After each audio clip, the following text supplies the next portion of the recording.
بسم اللہ الرحمن الرحیم۔ السلام علیکم۔ جی ناظرین، ہمارا آج کا ٹاپک ہے کیا میت کے زیر ناف بال یا ناخن کاٹنا جائز ہے؟ میت کے اگر ناخن یا زیر ناف بال وغیرہ بڑے ہوئے ہیں تو کیا ان کو غسل کے دوران کاٹ دینا چاہیے یا نہیں؟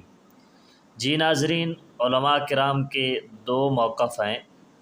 پہلا موقف تو یہ ہے کہ اللہ کے رسول صلی اللہ علیہ وآلہ وسلم کے ناخن تراشنے، مونچھوں کے بال کاٹنے، بغلوں کی صفائی، زیر ناف بالوں کی صفائی میکسیمم 40 دن کی لمٹ رکھی ہے کہ 40 دن کے اندر ان کو ضرور صاف کریں۔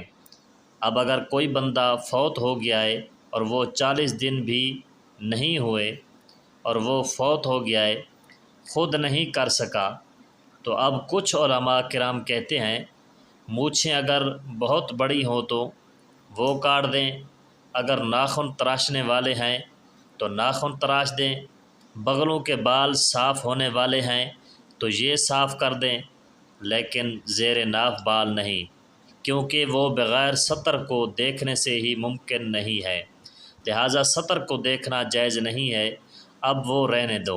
دوسرے علماء کہتے ہیں کہ نہیں، اب اس نے اگر صفائی نہیں کی ہے تو ان چیزوں کی ضرورت بھی نہیں ہے، اب میت کے جسم سے کوئی چیز کاٹنے کی ضرورت بھی نہیں ہے۔